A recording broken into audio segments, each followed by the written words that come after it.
Bonjour Jérémy Régnier, merci Bonjour. d'être avec nous. Clo-Clo, le destin tragique d'une icône de la chanson française décédée à l'âge de 39 ans. On n'a pas tout dit, car c'est un film formidable où vous incarnez Claude François. Après sa mort, cela fait quoi, 34 ans? 34 ans, oui. C'était hier. C'était l'anniversaire de sa mort hier. Ouais. Et quand on dit cela, on n'a rien dit, parce qu'il est tellement présent encore aujourd'hui. Oui, il est très présent encore, que ce soit par rapport à ses chansons qui sont encore très présentes, que ce soit dans les boîtes, même pour les jeunes. Et puis on découvre vraiment un personnage avec ce film qu'on n'imaginait pas, parce qu'il nous a poursuivis, et moi le premier ainsi que le réalisateur, on avait une image un peu, je dirais, fausse de Claude François, de ce personnage qui se cachait derrière un costume à paillettes, et en fait qui était beaucoup plus complexe, beaucoup plus avant-gardiste, beaucoup plus moderne que ce qu'on pensait qu'il était. Oui. Exaspérant, fascinant, Ouais. tout en même temps, à 100%, 200%, 300%. Ah, une patate, une énergie incroyable. Mais génial. Moi, j'ai découvert un personnage beaucoup plus riche, complexe, et du coup, pour un acteur, c'est un cadeau merveilleux de pouvoir, au-delà de la chanson et de la danse qu'il fallait forcément savoir maîtriser, mais aussi la complexité du personnage qu'il était. On regarde la bande-annonce. Mon Claude, mon beau Claude.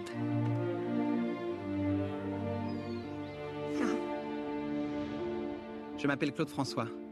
Vous verrez, un jour je ferai un disque. Je ne veux pas d'un fils saltimbanque. Et demain, tu quittes la maison. J'attendrai pas si longtemps. Vous croyez vraiment que c'est ce genre de musique que les jeunes de votre âge écoutent? Je te jure, il a un truc avec le public. Il n'est pas le seul. Il y a beaucoup de coqs dans la basse-cour. Je veux l'adapter en français. Si moi je chante ça, je te fais un disque d'or. On va vous présenter Paul Lederman. J'aimerais qu'il soit votre impresario. Je vais vous étonner. Vraiment, tu étais extraordinaire. Clo-Clo et c'est Claudette. Je ne peux plus rien y faire. C'est maintenant que le plus difficile commence. Si tu changes rien, dans 6 mois, t'es fini. J'ai envie de savourer là, un instant. Rien qu'un instant, c'est possible? C'est l'histoire d'un jeune homme qui brûle sa vie, qui fonce, comme s'il savait que sa vie allait être très courte, quelque chose, une sorte d'urgence. Exact, oui. Oui, non, je pense qu'il a été... non, il allait c'était quelqu'un qui n'arrêtait pas, qui avait une énergie folle, qui l'a poussé à être justement au sommet, mais aussi qui le desservait pour d'autres choses. Je crois que c'est quelqu'un qui s'arrêtait jamais, qui avait 1 milliard d'idées à la seconde, qui était le précurseur pour un tas de choses, qui était en avance par rapport à son temps. Malheureux aussi, d'une certaine Malheureux. façon. Malheureux en amour, jaloux, difficile. Complexe, ouais, non, mais c'est une vraie personnalité complexe. Et puis on le découvre dans le film. C'est vrai que le rapport qu'il avait avec son père et sa mère, forcément, ont créé ce qu'il était, mais aussi ont ouvert des failles. Et ces failles, il s'est construit avec, mais du coup aussi, forcément, comme ces histoires d'amour, je crois que c'était quelqu'un qui n'était pas facile à vivre, vivre en couple, etc. C'est quelque chose pour lui, à mon avis, pas évident, mais en même temps très généreux. Excessif. Excessif, oui, mais c'est quelqu'un qui est excessif en tout, en plus, que ce soit par rapport à son travail, très exigeant aussi. Quelqu'un qui était très exigeant. Méticuleux à l'extrême, on le voit même quand il est son premier amour, il replie son pantalon avant de faire l'amour. Très maniaque, ça, hein. Et c'est ça qui est un peu, c'est ce qu'on raconte dans le film au fur et à mesure, c'est que cette perfection il cherchait la perfection, et de chercher la perfection, à un moment, on va trop loin et la perfection se retourne contre soi. Il se perd. Et on part évidemment d'Égypte, parce que tout commence là. Ce film est extraordinaire, du destin de ce petit garçon d'Égypte, le canal de Suez, son père qui le rejette. Et au-delà du personnage qui est incroyable, c'est que le destin de ce chanteur est un vrai destin dramatique. Comme vous dites, il part d'Égypte, où c'est son enfance dorée, je dirais. Il en parle beaucoup dans ses interviews. Et en fait, ils se font expulser d'Égypte, donc c'est très violent. Et à partir de là, il se retrouve à Monaco, et son père décide d'abandonner, de vivre. Et je crois que c'est une vraie fêlure dans le parcours de Claude François qui va le suivre tout au long de sa vie. On va regarder quelques images encore. Ça, c'est toujours des performances d'acteurs. Regardez Jérémy Régnier. D'abord, il y a évidemment la scène. Regardez. Je vais sourire, oui, comme d'habitude. Je vais même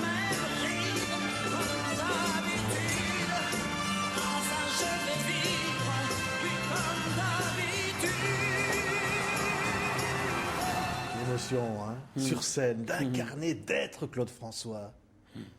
C'était génial, c'était une super belle aventure. Mais je crois que tous, on se rendait compte de ça en tournant, déjà en préparant le film, mais que ce soit le scénariste Julien Rapneau, Florent Emilio Siri, forcément, c'était investi. J'ai rarement vu un réalisateur s'investir autant, avec autant de passion. Et en fait, tous, à tous les postes, vraiment, on était conscients du projet, de la chance d'être sur ce projet, et de tout ce qu'il y avait à pouvoir amener. Et je crois que justement, on est très fiers du film parce que Florent a fait un boulot sublime. C'est vraiment un grand film. Et on sent que voilà, tous les postes, que ce soit au maquillage, parce qu'il y a un vrai... C'est extraordinaire. Pour arriver les années à ça, 70 reconstituées, ouais, toutes comme les années 70, hein. les décors. Et c'est des années qui sont formidables à retrouver. Enfin, moi, je n'étais pas là, mais justement, on a un souvenir de ces années où on a une vision et de baigner comme ça à travers plusieurs époques, c'est jouissif. C'est un homme qui va jusqu'à cacher l'un de ses 2 enfants pour rester fidèle à son image. Il sacrifie tout à son travail, quelque part. Mais en même temps, il est lui-même fragile. Mais je crois que c'est ça, c'est la complexité même de Claude François, c'est qu'il se donnait tout à son travail, ainsi qu'à ses fans, et il mettait de côté certaines choses. Qu'est-ce qu'on est prêt à mettre en tant qu'artiste de côté pour privilégier sa carrière. Et lui, voilà, était trop loin. Et comme cette histoire avec ses enfants, oui, où d'un coup, il s'est dit que c'était plus important pour lui, ses fans, et d'être au top, alors donc, il a préservé, soi-disant, cet enfant caché pour pas qu'on voit qu'il était un père de famille.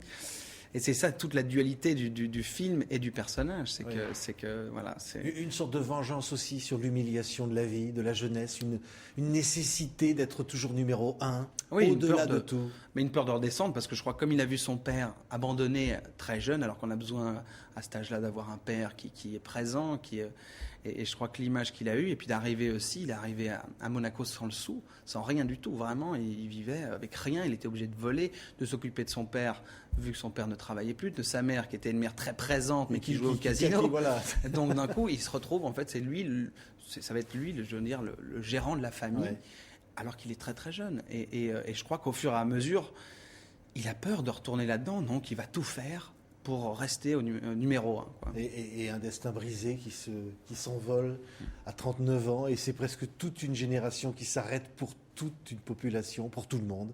C'est ça aussi l'histoire de Claude François. Mais ouais, c'est justement, on connaît la fin tragique de cette histoire, et on la comprend, et ce qui est assez fou, parce que il y a toujours eu des rumeurs par rapport à cette fin, voilà, chacun avait sa propre anecdote, et là on découvre réellement ce qui s'est passé, et surtout on comprend pourquoi et qu'est-ce qui a fait qu'on en arrive là. Merci Jérémy Régnier. D'être Claude François, vous l'avez dit, c'est un film vraiment, vraiment formidable de Florent Emilio Siri. Merci d'avoir été notre invité. Avec plaisir.